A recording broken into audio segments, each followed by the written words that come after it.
Good morning बच्चों। आज हम बात कर रहे हैं प्रोबेबिलिटी पार्ट 7। इसके अंदर हम बात करेंगे बेस थ्योरम। बेस थ्योरम अपने आप में इम्पोर्टेंट थ्योरम है। बेस थ्योरम के अंदर आप रिवर्स प्रोबेबिलिटी पढ़ते हैं। इस पर क्वेश्चन मैथ्स एडवांस में बनता है और बोर्ड में आप कह सकते हैं 12th के अंदर 90% चांसेस है कि क्वेश्चन इसी टॉपिक में से आए। तो स्टार्ट करते हैं हम बेस थ्योरम। टॉपिक का नाम है बेस थ्योरम।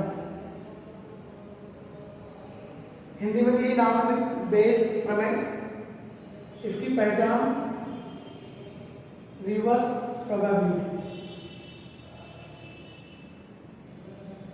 क्या मतलब है सर इस रिवर्स प्रोबेबिलिटी का? देखो, जो इस थ्योरम के क्वेश्चन में बेस तो लिखा हुआ आएगा नहीं, तो आपको पहचानने के लिए उस क्वेश्चन को 2 बार पढ़ना पड़ेगा। फिर उसमें आपको कुछ ऐसा मिलेगा कि 2 इवेंट मिलेंगे, जिसे अगर आप अपने प्रैक्टिकल लाइफ से कनेक्ट करें तो यार अगर मैं यहाँ होता तो मैं पहले ये काम करता, देन ये काम करता। 2 काम आपको मिलेंगे। आप पाएंगे कि आपको दूसरे काम की इंफॉर्मेशन दी जाएगी और पहले काम के बारे में प्रोबेबिलिटी पूछेगा। मतलब जैसे मान लीजिए ताश की गड्डी का एग्जांपल लेता हूँ मैं। एक ताश की गड्डी में से एक पत्ता निकाला, वो कैसा था हमें नहीं पता, उसको हमने आँख बंद करके निकाला था, फिर जेब में रख लिया। फिर आपसे कहेगा कि जो दूसरा पत्ता निकाला वो मुझे स्पेड मिला, हुक्म मिला, वो क्या देगा? उसके बारे में इंफॉर्मेशन देगा। फिर आपसे पूछेगा तो बताओ इस बात की क्या प्रोबेबिलिटी थी कि वो जो अपने पहला पत्ता निकाला था बिना देखे वो भी स्पेड का था या क्लब का था, वटेवर कुछ ही पूछ सकता है। तो किसके बारे में पूछा? पहले वाले के बारे में। यानी रिवर्स गया कि नहीं गया? उल्टा, फर्स्ट देन सेकंड, और पूछा किसके बारे में? फर्स्ट के बारे में। That is the example of reverse probability, मतलब बेस थ्योरम, राइट। इसका फॉर्मूला लिखिए। बेस थ्योरम का फॉर्मूला कल अपन ने टोटल प्रोबेबिलिटी थ्योरम पढ़ी थी, उसको नीचे डालो। क्या थी? E1 E/E1 E2 E/E2 कहाँ तक चल रहा है? जितने भी इवेंट होगी, 3 इवेंट है तो 3, 4 ऊपर 4 ऊपर डाल दो। इनमें से कोई एक फर्स्ट डाल दो, E1 वाली डाल दो। तो ये फॉर्मूला तैयार हो गया हमारा बेस थ्योरम का। E1 वही चीज ऊपर, E/E1 सेम, E2 E3 चलाते जाओ। बात आती है सर E1 क्या है, E2 क्या है, E3 क्या है? तो देखो इसके बारे में डिस्कस करते हैं। E1 क्या है?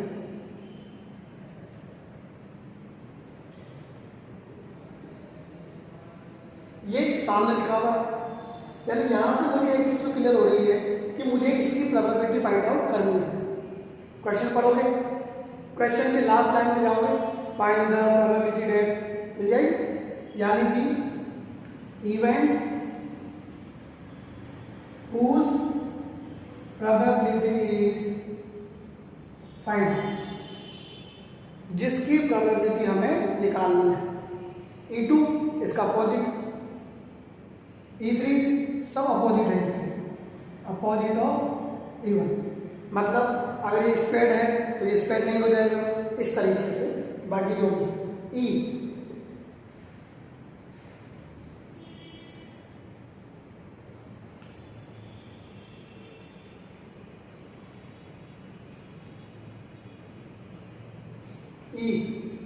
किस चीज की प्रोबेबिलिटी? नीचे है जो इवेंट हो चुकी है, इवेंट विच इज हैपन्स,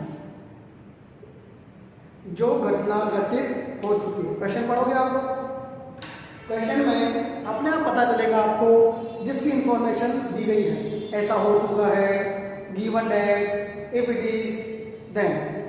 तो क्वेश्चन पढ़ो अच्छे से, उसमें पता करो किस चीज़ की प्रोबेबिलिटी पूछी है।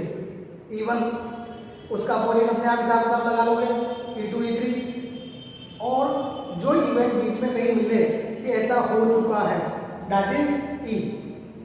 क्लियर? इस पर एग्जांपल करेंगे, समझ में आ जाएगा। फॉर्मूला नोट कर लो अच्छे से, ठीक है। P E1 अपॉन E, जिसकी प्रोबेबिलिटी पूछी है जो हो चुकी है, E1 E बाई E1 बिल्कुल पूरा चलता जाएगा। ये आपका टोटल प्रोबेबिलिटी थ्योरम हो गया जो अपन ने कल डिस्कस किया था। इंपॉर्टेंट काम है। क्वेश्चन करें इस पर, लिखिए क्वेश्चन। इसको फॉर्मूला पढ़ ले देता हूँ या बात लिख लेंगे। जब सिंपल से क्वेश्चन से स्टार्ट कर रहा हूँ।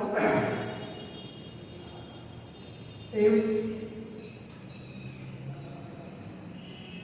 two arms A and B has 3 black, 4 white and 4 black, 3 white balls respectively. A और B दो बर्तन हैं, पात्र हैं, आर्म है। इनके अंदर 3 ब्लैक 4 वाइट तो पहले में है ये में, और बी के अंदर 4 ब्लैक 3 वाइट बॉल्स है। If after selection of a arm one ball is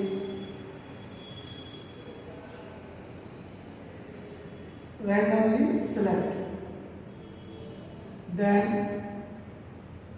it is found black. Then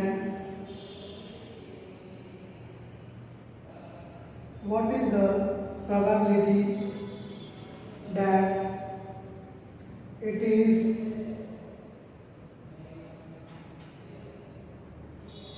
drawn from back? पढ़ो देखो अच्छे से, क्वेश्चन अपने आप बता देगा कि इसको क्या कहना चाह रहे हैं।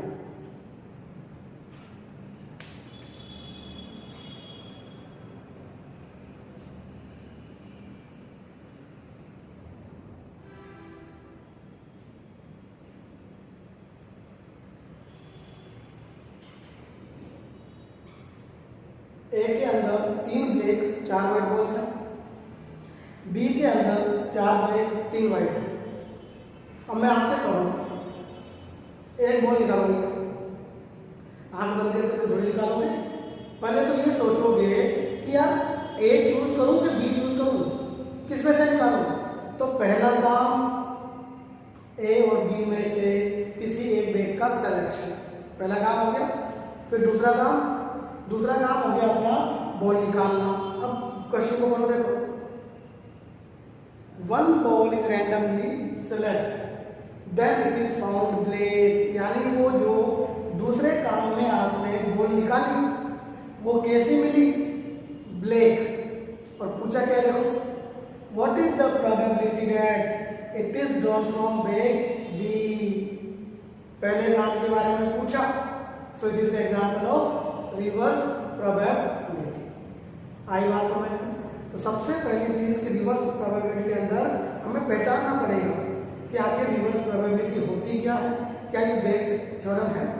अगर है तो लगाओ, पहला काम कंप्लीट। अब बात करते हैं, ठीक है सर समझ में आ गया ये बेस थ्योरम। अब बेस थ्योरम का फॉर्मूला लगाए, उससे पहले E1 E2 और E का हिसाब किताब करो कि क्या E1 है क्या E2।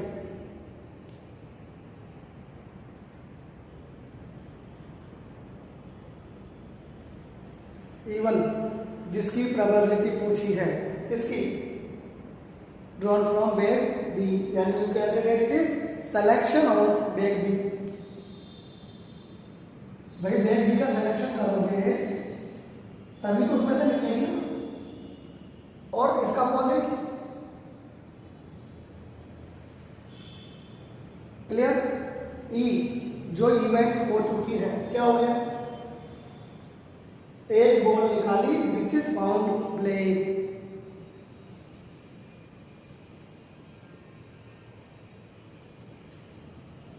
ब्लैक बॉल का निकालना, ब्लैक बॉल को ड्रॉ करना, that is E.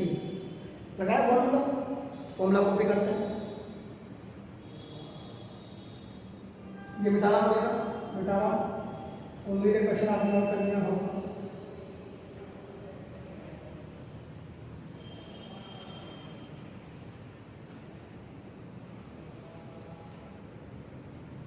Formula P,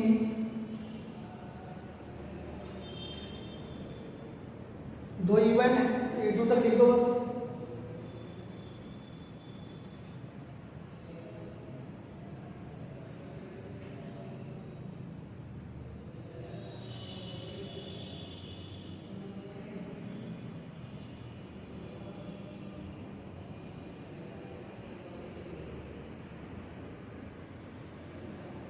right. Values रखो, चार चीजें चाहिए हमें, 1 2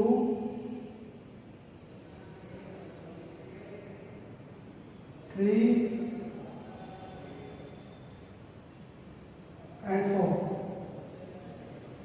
बोलो इवन क्या है, selection of bag B, bag है कितने हमारे पास, दो बैग में से एक बैग को सिलेक्ट करना है, तो प्रोबेबिलिटी 50%, बोले तो हाफ।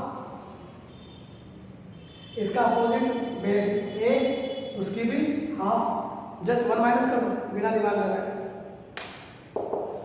बोलो इवन हो गई, ई की प्रोबेबिलिटी इवन हो गई, मतलब बैग बी सिलेक्ट कर लिया ना, बैग बी में से एक ब्लैक बॉल निकालने की प्रोबेबिलिटी, ये रहा बैग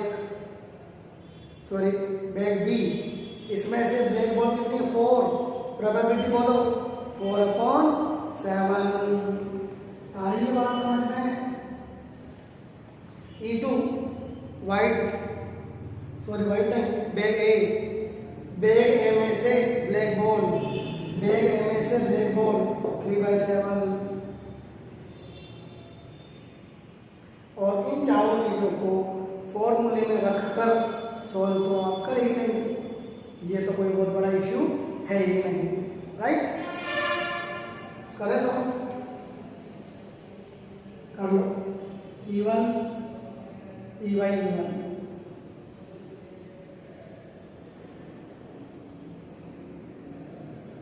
1/2 कॉमन आके कट गया, 4/7, 7 कॉमन आके कट जाएगा, 4 + 3 7। ये हुआ इसका हिसाब। एक और क्वेश्चन का है, करते हैं, इनको ऐसे ही करने देता हूँ क्योंकि पेज समझ के करने चाहिए, थोड़ा सा शॉर्ट में लिखूंगा, समझने की कोशिश करना है ना। शॉर्ट में कैसे, प्लेइंग कार्ड्स के बारे में बात हो रही है।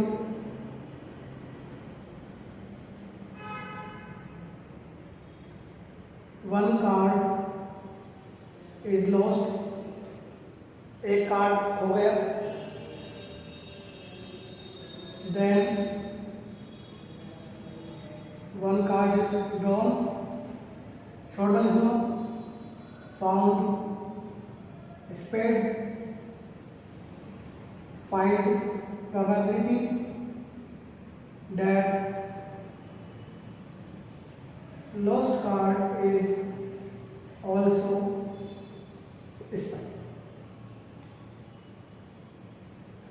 ताश की गड्डी है, प्लेइंग कार्ड्स, एक कार्ड खो गया, मतलब वही मैंने एग्जांपल दिया था ना आपको, कि एक कार्ड निकाल लिया बिना देखे, तो निकाल लो, खो दो, वटेवर एक ही बात है, एक कार्ड खो गया, उसके बाद वापस जो बचे 51, उनमें से एक कार्ड निकाला, जो कैसा पाया गया, स्पेड, बोले तो हुक्म। तो इस बात की क्या प्रोबेबिलिटी है कि जो कार्ड खोया था वो भी हुक्म का था। आई बात समझ में? रिवर्स हो गया, सेकंड के बारे में दे दिया, फर्स्ट के बारे में पूछ लिया। करेक्ट? करो। सबसे पहला काम हुई E1 E2 के बारे में पता लगाना। क्या पूछा है, क्या दिया गया है, इस बार क्या पूछा है? Lost card is spade.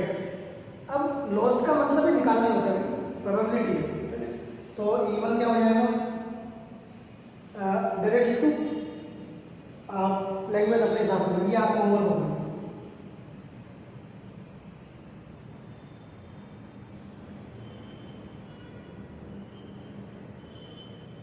ये आप खुद लिखेंगे, खुद तैयार करेंगे कि सर E1 क्या, E2 क्या और E। ये आपको खुद को तैयार करना। मैं डायरेक्ट करेंगे। E1 क्या पूछा है? स्पेड का लॉस्ट कार्ड। बताओ, एक कार्ड स्पेड, क्या प्रोबेबिलिटी होती है हुक्म की?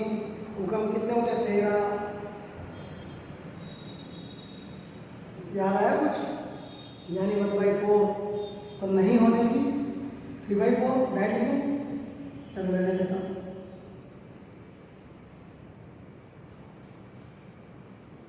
E1 हो गई E की प्रोबेबिलिटी। E1 होने का मतलब हुक्म का पत्ता खो गया। तो बताओ, एक पत्ता खो गया, पत्ते कितने बचे? 51। उनमें से एक पत्ता निकालो, और वो भी हुक्म स्पेड। और स्पेड का खोया था। स्पेड के कितने हैं तुम्हारे हाथ में? 12। तो कितना हो जाएगा? 12/51।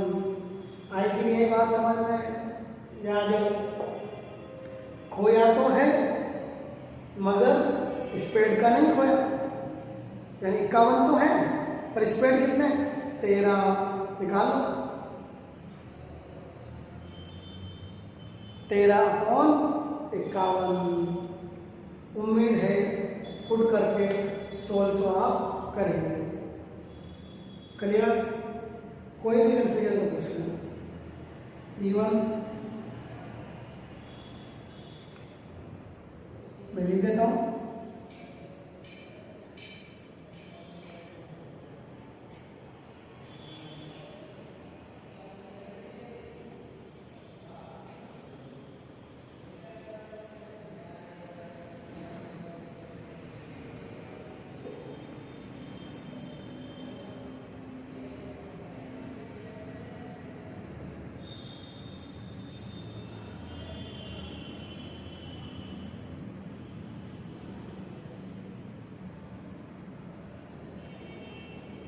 नोट कर लीजिए।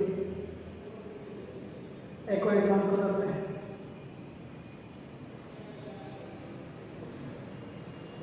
प्रोबेबिलिटी के अंदर अब बाइनोमियल हो गया, बेस हो गया। एक तो टॉपिक ऐसे जैसे पॉइजन डिस्ट्रीब्यूशन है। तो पॉइजन डिस्ट्रीब्यूशन में से पहले क्वेश्चन आया करते थे अप टू 2009, 10 तक, 11 तक। उसके बाद क्वेश्चन नहीं आया। बोर्ड में तो खैर है, मेंस के अंदर है, एडवांस में नहीं। तो अगर अपन बोर्ड से देखें तो बोर्ड लेवल का और मेंस और एडवांस लेवल का हो चुका है। अब चाहे तो अपने काम कर सकेंगे, एक लेक्चर के अंदर क्वेश्चन कर लेंगे, मिक्स क्वेश्चंस, राइट। एक क्वेश्चन और करवा देता हूँ।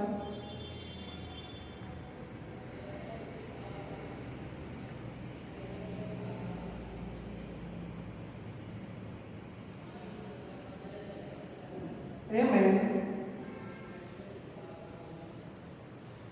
speaks truth 3 times out of 4 times। 4 बार में से 3 बार सही बोलता है। He throw a dice and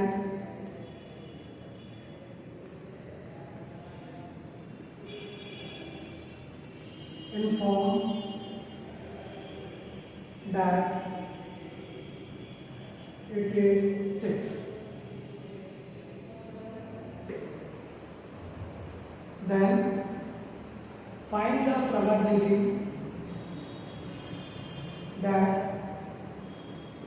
it is actual 6. क्या क्वेश्चन है भाई? एक आदमी को थोड़ा बहुत झूठ बोलने की आदत है, थोड़ी बहुत ज़्यादा नहीं, 4 में से 1 बार झूठ बोलता है, 3 बार सही बोलता है। अब उसने एक पासा फेंका और हमसे कहा कि भाई ये 6 आया, तो अपन को क्या पता 6 आ भी सकता है और नहीं भी। तो प्रोबेबिलिटी इसी बात की निकालती है कि वास्तव में 6 आया हो। बेशर्म है, क्यों? पहला काम पासा फेंकना, दूसरा काम इन्फॉर्म करना।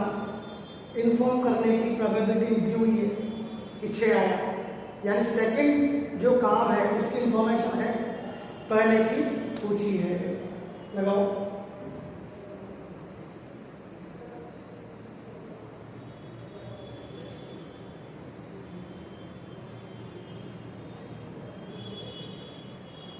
इवन जिसकी प्रोबेबिलिटी पूछी है, इट इज एक्चुअल 6। बताओ डाइस पर 6 आने की probability 6 on dice, not 6 on dice. और ई जो हो चुकी है 6 इंफॉर्मेशन अबाउट 6 की इंफॉर्मेशन दी। बोल इवन डाइस पर 6, डाइस पर 6 नहीं। अब बताओ इवन हो गई, यानी डाइस पर 6 आ गया है। 6 आने पर 6 आने की इंफॉर्मेशन दे रहा है वो आदमी।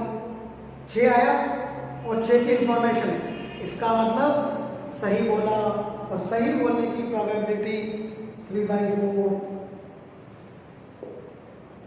6 नहीं आया फिर भी 6 आने की इंफॉर्मेशन दे रहा है, साफ साफ झूठ बोल रहा है। आई बात समझ में? पुट तो आप कर ही लेंगे, इसको पुट कर लीजिए और सॉल्व कर लीजिए। कहीं भी कोई कंफ्यूजन हो तो पूछना, ठीक है?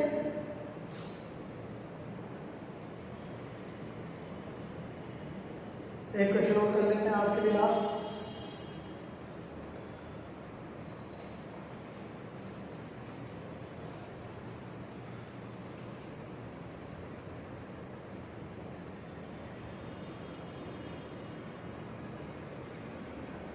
क्वेश्चन नोट कीजिए आप लोग।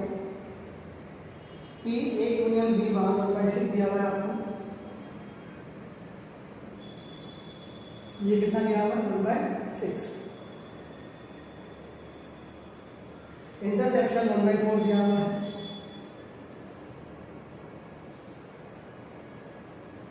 पी ए बार भी 1/4 दिया हुआ है। ये 3 डाटा आपको दिया गया है, इनके बेसिस पर कुछ इंफॉर्मेशन है, कुछ ऑप्शंस आप लिखिए, मैं लिखवा देता हूँ। फर्स्ट ऑप्शन है कि ए और बी स्वतंत्र और अपवर्जी है, इंडिपेंडेंट एंड एक्सक्लूसिव, या लिख देता हूँ टू साइड में। First option A and B are independent and exclusive, short में लिख रहा हूँ, ठीक है? स्वतंत्र और अपवर्जी, इंडिपेंडेंट और exclusive. Second option is independent and, short में लिख रहा हूँ, independent but not equal likely.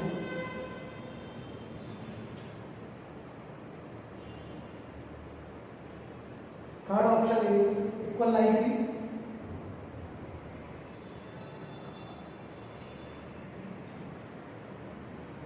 but not independent, and fourth option is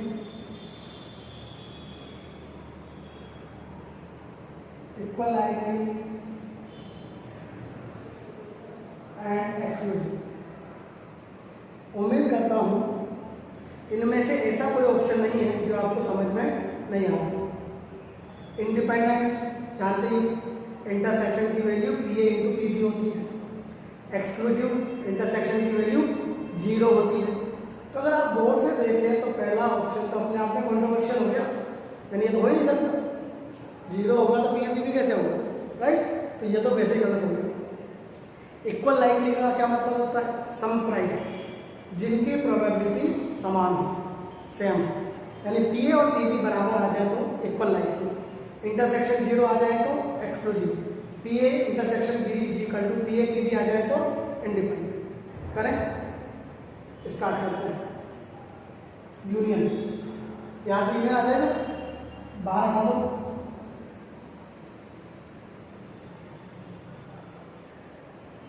five by six. Clear? ए बार कितना है? 1/4। ए आ गया कितना? 3/4। यूनियन का फॉर्मूला हम जानते ही, लगा दो। पहले फॉर्मूला लिखूं, बोलो। ए बी इंटरसेक्शन, वैल्यू डालो। बी अपन को निकालना है, इंटरसेक्शन निकालो।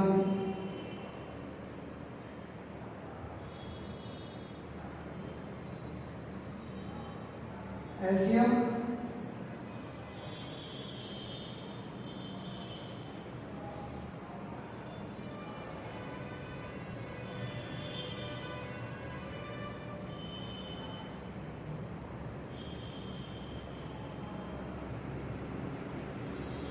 वन बाई 3 आएगा। पी ए कितना है? 3/4। ये कितना आया? P B. चेक करें, बोलो क्या इंटरसेक्शन 0 है? नहीं। क्या इंटरसेक्शन 0 है? नहीं। एक्सक्लूसिव वाले दोनों ऑप्शन गए। अब इक्वल लाइकली, या लिखा है नॉट, यहां भी ये लिखा हुआ यस। क्या पी और पी भी सेम है? नहीं आया, नहीं आया मतलब तो बचा कौन सा? Only second option. एक बार स्कोर चेक कर लें कि पता चला ऑप्शन निकला तो सारा। Independent intersection is equal to P A P B आ रहा है कि नहीं आ रहा है? ये रहा 1/4। इसको मल्टीप्लाई करें, क्या 1/4 आ रहा है? आ रहा है। इसका मतलब सेकेंड ऑप्शन सही है। आई बात समझ में? इस तरीके से आप सिंपली क्वेश्चंस को कर सकते हैं। तो या तो एक लेक्चर और ले लेंगे अपन, उसमें इसके कुछ क्वेश्चंस कर लेंगे, राइट? आज के लिए सफिशिएंट है। Thank you.